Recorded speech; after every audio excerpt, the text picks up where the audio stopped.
You want to say, hi, welcome back to our channel? Hi, welcome back to our very tired channel right now.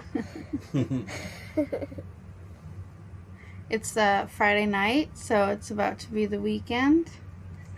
3 days off. Yes, it's a long weekend. It is Labor Day weekend. Welcome to Labor Day weekend vlog. So we might go somewhere fun. We went fishing earlier, and so I'll put some clips in first of that, but I didn't get a whole lot of clips because it's like total chaos when all the kids, we try to go fishing. So like I try to get some clips, and then like someone is forever needing me to fix their hook or something. The fish keep biting the bait then going away. The whole family, well, except Christina and Daddy and Michael, they were all being quiet. I told the rest to shush because there were like a whole bunch of bluegill fish, and like I had bluegill fish bait, and like they were like some of them were mini, some of them were large. Yeah. Well, most of them. And Michael is Bentley's ABA therapist that came on the outing, but he is not in any clips because that's like professional work. I'm not going to put that on the channel, but that's who she's talking about. Sometimes he comes with us on outings and stuff to try and help Bentley with his behavior. Oh, and Nicole. Yes, and Nicole is Willow's ABA therapist, and she also comes sometimes on outings. Like last week, she came with us out to eat at a restaurant and helped Willow to behave at the table, and like just, I don't know how much anybody watching this knows about ABA therapy, but it is beneficial for autistic children to learn the correct social behaviors when they're out and about and interacting with others in the world. Can you please stop talking about the wasabi part? Okay, I won't. Alright, well, we can't talk forever, so enjoy these clips, and we'll see you when we get into something tomorrow on Saturday. Hi. Hi. Okay. Because I see a bunch of bluegill, and like they won't come if I and plus a red fire ant bit me. Did you stand on a mound? It was an accident.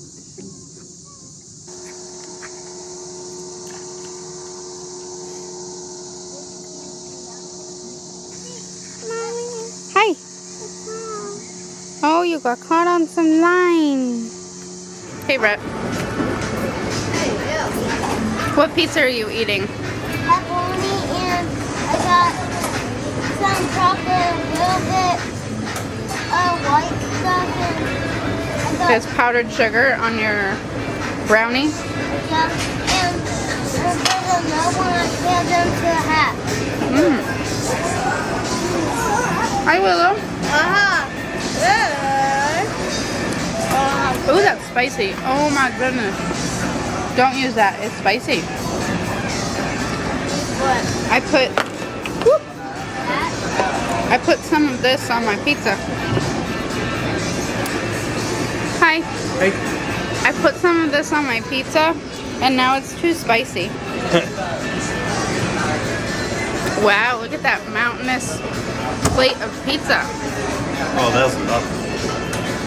I had just like regular white pizza, and then I wanted to try like one thing that had a bunch of veggies on it. And I thought I was being exotic by putting this on it, like, oh, more peppers. And instead I made it too spicy. Willow's got cheese pizza and chocolate. Hi. What pizza did you eat, Paisley? I ate 2 pepperonis and a pizza that tastes like pie. And Bentley? Huh? What kind did you have? I had that sweet pizza and then the cheese bread and then the cheese pizza. I see Paisley. You said Paisley. And Kenley had white pizza because that's her favorite. Always. Everywhere. Alright, we're going to go play games. Yeah. Okay. Ooh. Don't let you do it. I do it. You want candy? Tap card to play, 4 credits. Alright, hold on. Willow is standing here first. Let her go. Alright, look out. Oh, does it not take money? Tap card to play. Okay, hold on. Reload your car. Oh, okay. Yeah? Wow. I have to put it on a card. Hold on. Okay. Purchase new game card. How many cards do you need? Just one. Kiosk does not give change or pay with credit. Well, I guess I'll save my cash. Hold on. Alright. I got a card. Okay. Okay.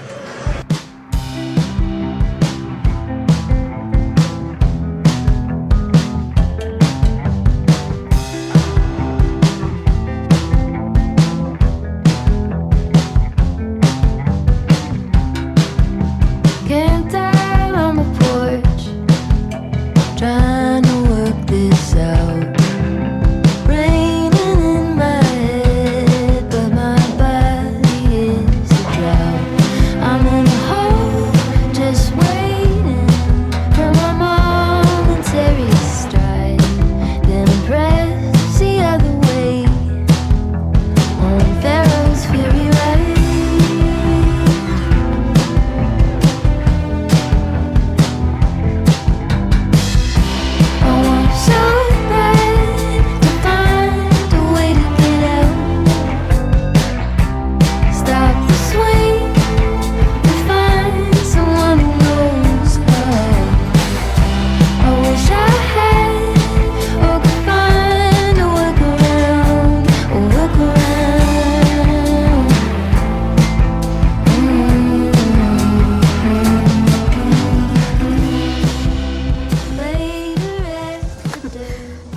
We are back from Pizza Inn, and I've gone back out to get some of the groceries that I think I've previously told you that I don't get everything from Walmart. So I'm back out and about, but I'm currently at the car wash first because Chad washed the car and the car looks great.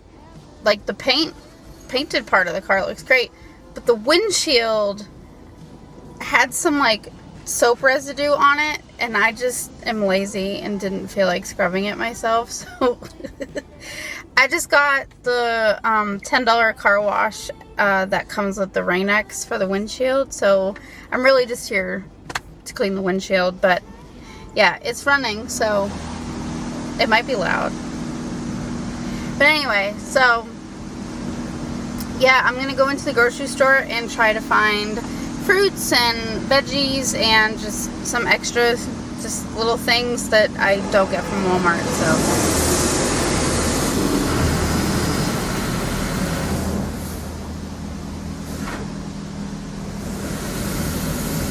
nice and clean. Clean that windshield. It looks better already on the windshield, but I like having the Rain-X. So anyway, the pretty colors are coming. Oh, there used to be so much more of it. Can you see that?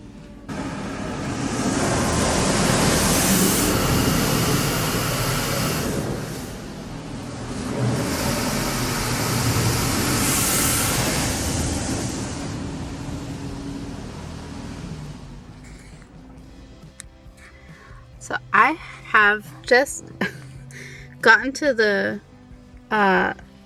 grocery store, and if I zoom in, I feel like you can see there is still a whole bunch of stuff on the windshield.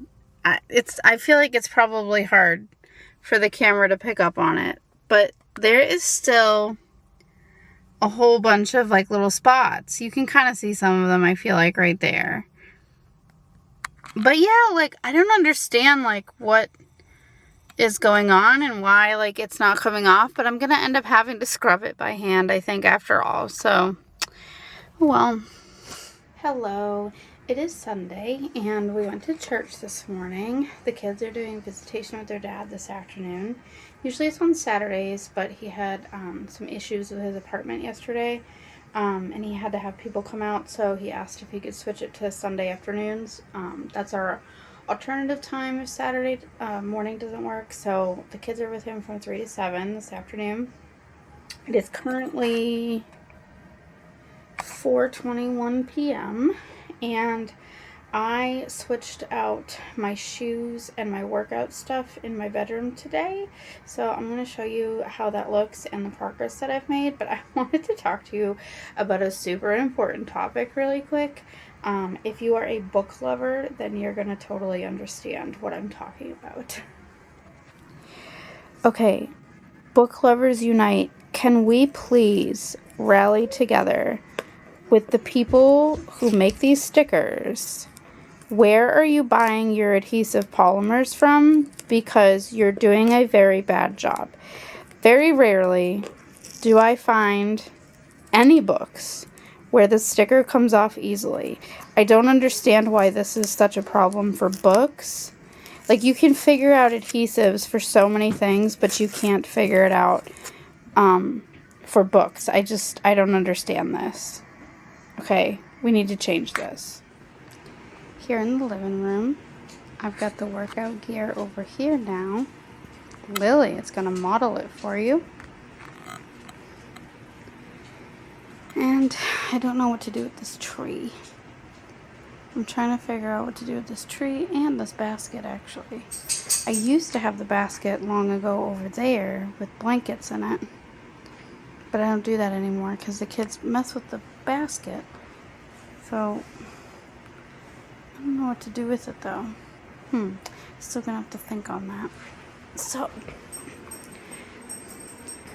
this is just Halloween costumes that are out from the attic for us to go through. So that's just temporary. But here we've got, this is where a piece of furniture previously was. It was right here. And it was tall-ish, almost like up to here. And I'll show it to you in a second. And I moved that down here, this piece of furniture. And I put all of me and Chad's games on it and our puzzles. So I was going to store our puzzles there. The reason that I moved it here in the hallway is because in this hall closet I have all of my medicines and stuff here in my shoe boxes, and whenever you take one out and you want to get something out of it, you like have nowhere to put it down to open it and go through it. So Kenley was like, we need a table there, and I was like, okay. So now, like, if you take this out and you want to go through it, you have somewhere to put it down and to go through it. So that was the purpose of wanting to put a piece of furniture here. So I have done that for that purpose, and I have filled it with things, which putting those things on it freed up some of these shelves, and I was able to get all of the train stuff in there that was previously just on the floor in the living room. So that worked out. Still kind of upside down in here a little bit, but this is where the workout stuff was previously, and I used to have all the shoes in the closet, but I've moved it.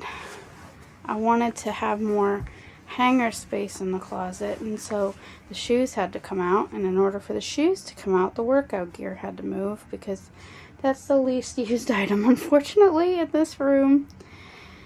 I do still have my work treadmill. That's it right there. And I can bring it down, move the chair out of the way, I can bring it down and I can walk while I'm working. And the desk rises up. I have the ability to come up to like here. The desk will rise up and I can walk while I work. But I wasn't really using the weights and stuff in here. So anyway, this is how I've got it so far, but now I need to deal with some etceteras from shuffling things around. I have to declutter and organize some of the finer details. So I took a break and came outside. You remember me talking about those things on the windshield. I wonder if you can, I still can't like film in a way that you can see them. But they're there. They're everywhere. I can see them everywhere. I wonder if I did like filming in negative. Let me see if I can get him to come up on the screen. Look who it is. It's Chad. He's trying to get rid of those spots on the windshield. I could not find any kind of like negative or like inverted or anything to try and get them to come up on the screen. I couldn't do it. So, just gonna have to make you take my word for it. Are they coming out? Some of them. Some of them? What is that? Oh. Is it like totally clean in here, or is it still, well, never mind. It is still a work in progress in here. Oh, here they are. Chad pulled some things out and he started trying to organize in here because it's sort of been a catch-all and we've just shoved a bunch of stuff in here for a long time. But he's trying to organize it. Dead. The organizing kit I ordered while I was in college, and all I ever managed to do was put it up on the wall, and then I never looked at it again. But he did organize his toolbox, and it's a mess in here again. We cleaned this in the spring, and we gotta go through it again. See, you have it in a spray bottle. Can I have? To rain it. Oh. But that alone was not good. I see all the like little spots. They're actually coming off if you just rub it with the microfiber without even spraying it. They're coming off. I want to park in the garage like I used to. How does it look? Is it squeaky clean? Is it like the glass is not even there? I feel like it kind of looks like that. Well, hello. So, it's nighttime and I'm about to check my blood sugar. I don't know if I talked about this on my other channel. I'm not sure if I did or not, but anyway. So anyway, I was saying how I went to the doctor back in March. I've just gotten my number back and it's 130. So that's good. I mean, it could be better, but compared to earlier, that's much better. Yeah, I went to the doctor in March, and because I'm overweight, she checked a lot of things. I ended up finding out that I was deficient in vitamin D, like severely deficient in vitamin D, and that my A1C was in the pre-diabetes range. So, I've lost like 25 or so pounds since March. It's now, as I'm filming this, August 31st. So, it's been 6 months. I had my labs rechecked on June 3rd, and after doing like 12 weeks of vitamin D,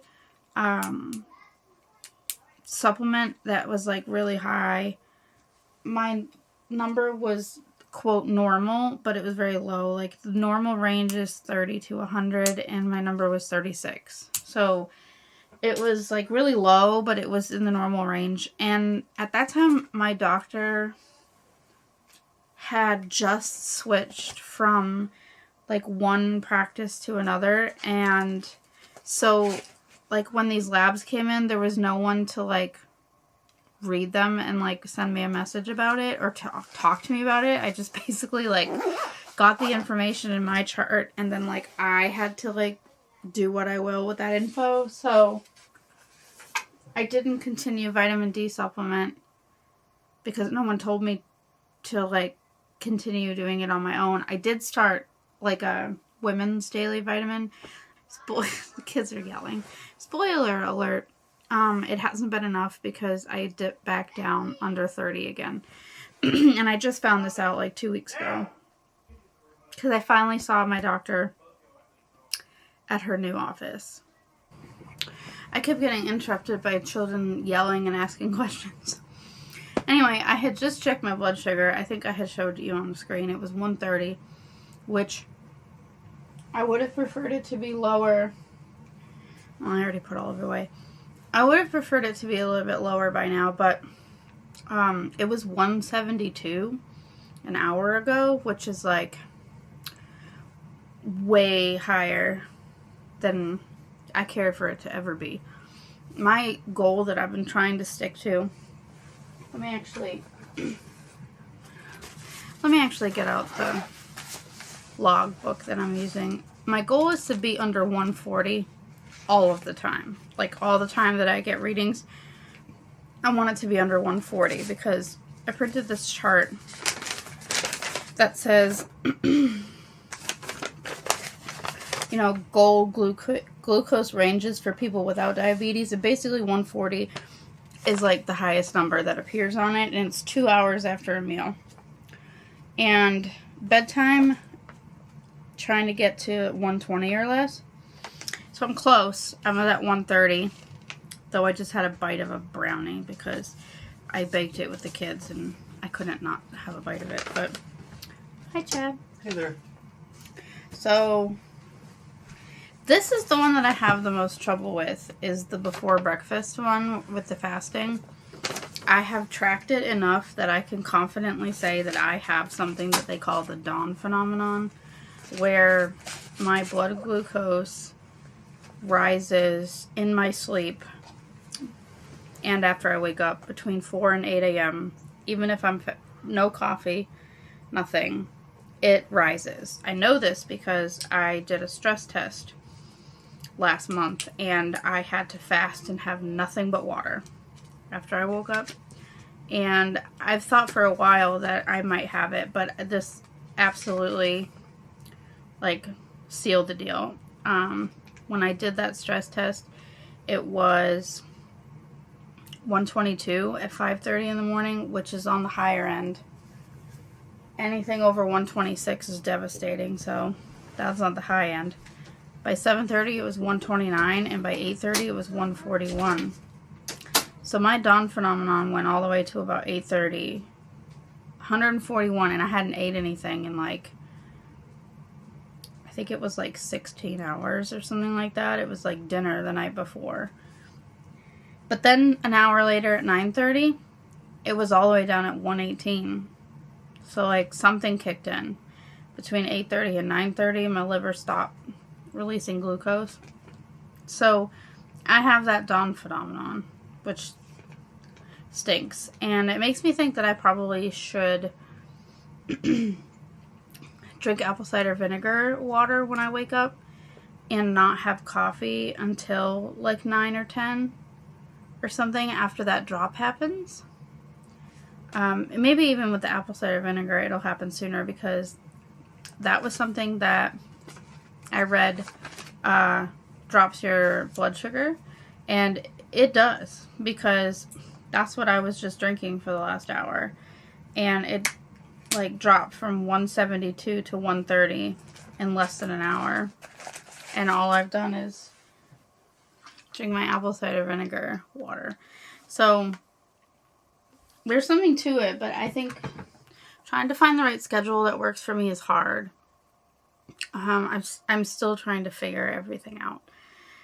Basically, my numbers are generally always between 110 and 160 every single time that I take a reading. I had one reading where I got 95 at like 5 in the afternoon, 5 p.m. And I don't even know why it was that low, but that is the only time that I've ever seen a two-digit number in the 6 months that I have been tracking this. I'm new to this, and I'm really trying to avoid developing diabetes. I probably should not have taken a bite of a brownie, and I know that, but the kids and I baked it together, and I don't know, sometimes momming just feels more important. But it probably shouldn't be. Really don't want diabetes. So, I also started testing my FSH at home, and because I have suspected perimenopause, and I got a number today on my test that indicates it's likely that I'm in perimenopause. I think I'm in the super early stages of it because I still have a pretty regular cycle. I just noticed that there's like a little bit of funky stuff going on during the cycle, and then also I have had some like what I think are super minor hot flashes. And like temperature intolerance in general. So I just kind of started suspecting it, and I'm thinking that I'm just in like the super early stages of it. So yeah, this year has definitely been a health conscious type year, and just dealing with, you know, mid to late 30s stuff, you know. But I still have all these kids, young kids running around. So it's like, can't I deal with these things when they're older and I have the bandwidth to deal with them? I feel like I'm too busy to deal with these kinds of things right now. But anyway, so I am going to check my blood sugar again tomorrow. Tomorrow's Labor Day, first day of fall for me, meteorologically. September 1st is the first day of fall, and I follow that. So, I'm home with the kids tomorrow, and I'm gonna try and drink apple cider vinegar when I first wake up. I'm also gonna try to drink like a lot more water. So let's see how that goes tomorrow, and we'll track my numbers throughout the day and see what happens. Good morning. The kids are up and they are screaming, so bear with me on that one. Christina, is this yours? I was just saying, there's kids screaming all over the house, bear with me, and then they all had to ask me 1,000 questions. So anyway, last I saw you, I said that I was going to wake up and do apple cider vinegar and track my blood sugar and see if having it before coffee made a difference. And the answer is no, it has not made any difference. When I got up this morning at like 6 o'clock, my blood sugar was 127, which is technically diabetic. Anything over 126 after fasting means diabetes. And so that was a horrendous number. I can only attribute it to the fact that I had a brownie before I went to sleep. I didn't even have that much, but chocolate does seem to be a trigger of mine for my blood sugar, so that's the only answer I have for that. Anyway, I drank apple cider vinegar, and then an hour later, like 7:30, my blood sugar only went down to 123. 4 points in an hour.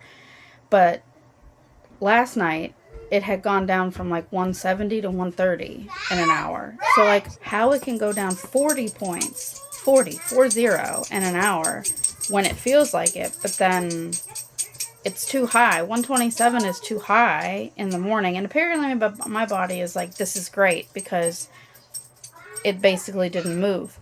I then fell back asleep for a little bit because it's Labor Day and woke up at like 8:30. Which is late for me to sleep, but woke up at 8:30 and it was back up to 127. So at that point, I'm like, okay, I'm having coffee. I had coffee, checked it again at 9:45, and it was 138.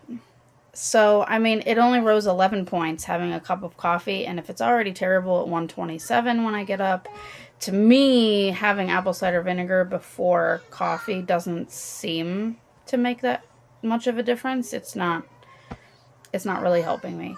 So I think I need to shift my focus to getting it as low as I can in the evening. One of the things I've thought about doing is intermittent fasting, and I think for me, I have to consider my window of time being like really early in the evening, with the exception of having apple cider vinegar like all the way from like the fasting moment to like bedtime. I feel like my window is generally between like 110 and like 180 all the time. Why can't that shift down to like 70 to 140? Because if it would just shift down by 40 points, it would be completely normal. So it's, how do I make that shift happen? I'm not having a problem with it being like a really wide range. I don't have like a range of like 200, whatever it is, milligrams, nanograms. I forget what the units are, but it's not a super wide range.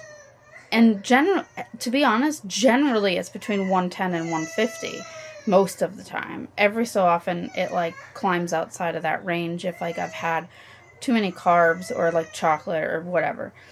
And so I don't understand like how to make this range like shift down. I've considered like doing an extended fasting, like how people do for religion. They'll go like 7 days or 4 days or whatever it is of fasting. And I wonder if like, would that like reset my system? I don't know. If you have any tips on that, please leave them below, because I am at a loss on how to get this to shift down and be in a normal range, because I think it's possible. I know that I'm supposed to lose weight to help with this. Perhaps losing weight would help it shift.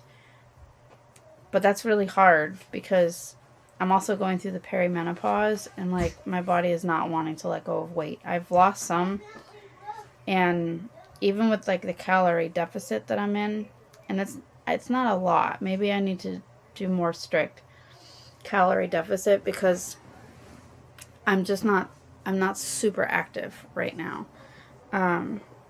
I'd like to change that too, but at the same time, I feel like I'm stuck in a vicious loop. So, but anyway, I've been talking forever, so that's my update, and we'll see how the rest of the day goes with my sugars. Hello. So, it's been like a day and a half since I last talked to you, but I wanted to give you the update on how the rest of checking my sugars went. So,